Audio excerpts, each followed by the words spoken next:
Hi hello welcome to post 360. నేను మీ మురళీ రాపల్లి. మనం మనుషుల్ని మన చుట్టూ తిరుగుతూ చూస్తూ ఉంటాం. కానీ మీలో ఎవరైనా దేవుడు మనతో ఉండటం ఎప్పుడైనా చూసారా? నాకెందుకో తెలీదు, చాలామంది దేవుడు, దేవుడు, దేవుడు, దేవుడు అనే ఒక వ్యక్తి గురించి చెప్తూనే ఉన్నారు. ఆయన కూడా చివరికి కన్విన్స్ అయిపోయాడు. నేనే దేవుడిని. నేను నా జన్మ గొప్పది. నేను దేవుడిగా పుట్టాను కాబట్టి చాలా గొప్పవాడిని అన్న ఫీల్‌లోకి ఆయన గూడా ఎళ్ళిపోయి కన్విన్స్ అయ్యాని ఆయనే జెప్తాడు. అసలు ఆ మనుషులు దేవుళ్ళేందిరా చెత్త ఎదవల్లారా అని మనకు అడగాలని ఉంటది. కానీ ఈ అంధ భక్తులకి ఆయనే దేవుడిలా కనిపిస్తూ ఉంటాడు. అది పొగడాలని పొగుడుతున్నారో, లేదంటే ఇలా బుర్ర పోయి ఇలా మాట్లాడుతున్నారో నాకైతే అర్థం కాదు. ఒకరైతే ఓకే. చివరికి సినిమా సెలబ్రిటీస్ కూడా ఆయన్ని దేవుడు, దేవుడు, దేవుడు అని చివరికి మ దేవుడు చేసేసి మనపై రుద్దే ప్రయత్నం చేస్తూ ఉన్నారు.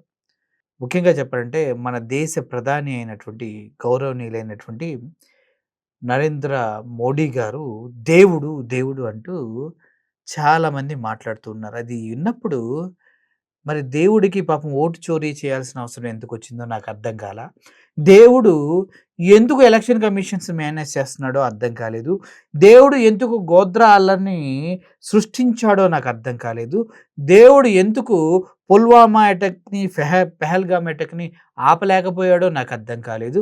దేవుడు ఎందుకు ఈ దేశం మొత్తంలో, ఇండియా మొత్తంలో 90,00,00,000 మంది అన్నం కోసం అర్థించే ప్రజలుండేలా చూసాడో నాకు అర్థం కావట్ల.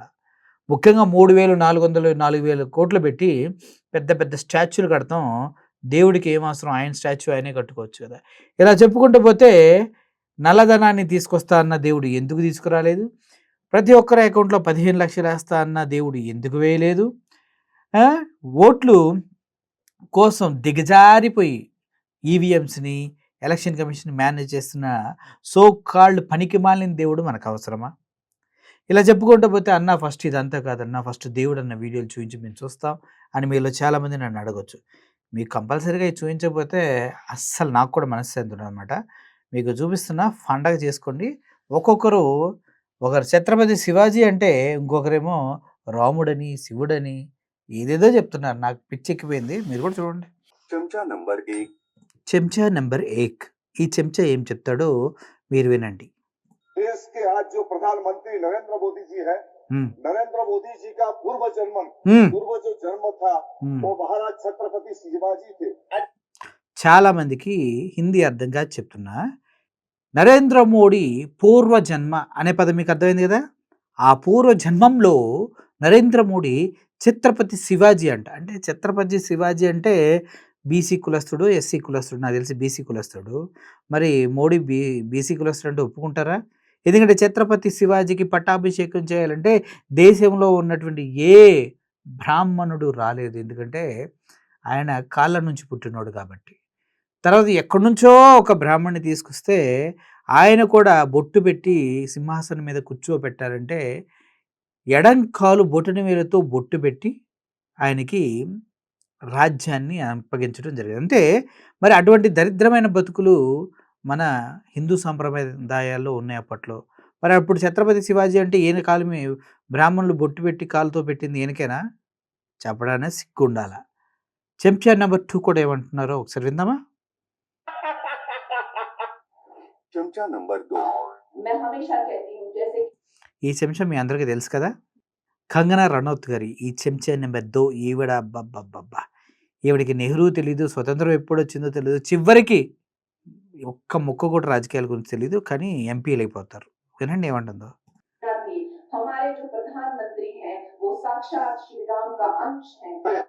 సాక్షాత్తు శ్రీరాముని యొక్క అంశ అంట.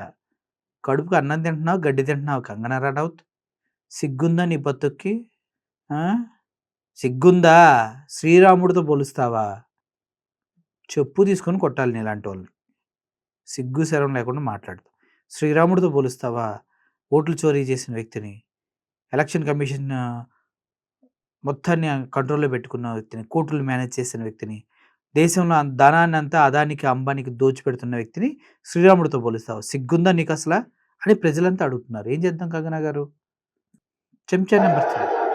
है नरेंद्र मोदी जो कि शिव का अवतार है। శివ్ కా అవతారంట. సిగ్గు లేకపోతే సరి. इसलिए नरेंद्र मोदी आने वाले समय में चमचम नंबर 4. आएंगे भारत में। कभी कभी लगता है क्या कोई अखबार है भाई, सच में इसे लगने लगा है। क्या लगता है?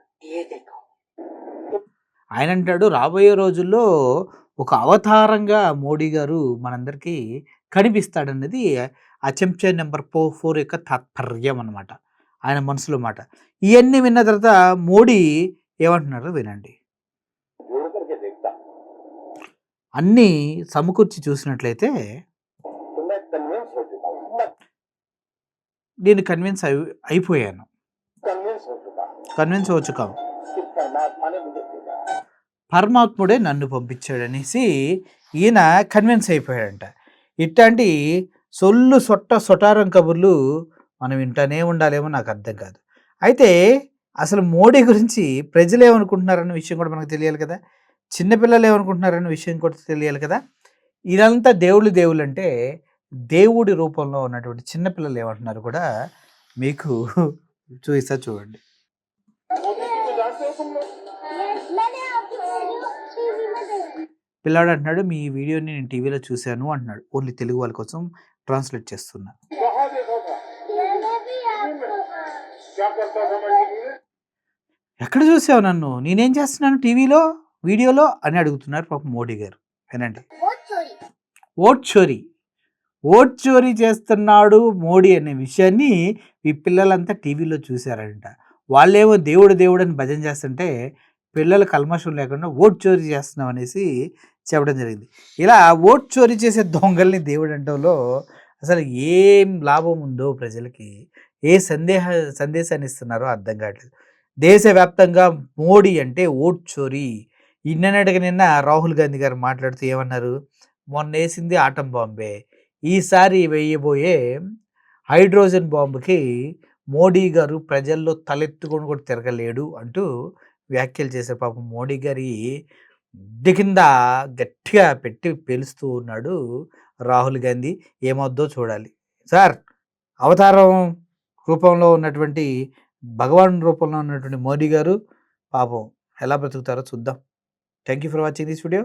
ఈ వీడియో పైన మీ కామెంట్స్ కింద కామెంట్ రూపంలో తెలియజేయండి. Murali signing off. Thank you so much.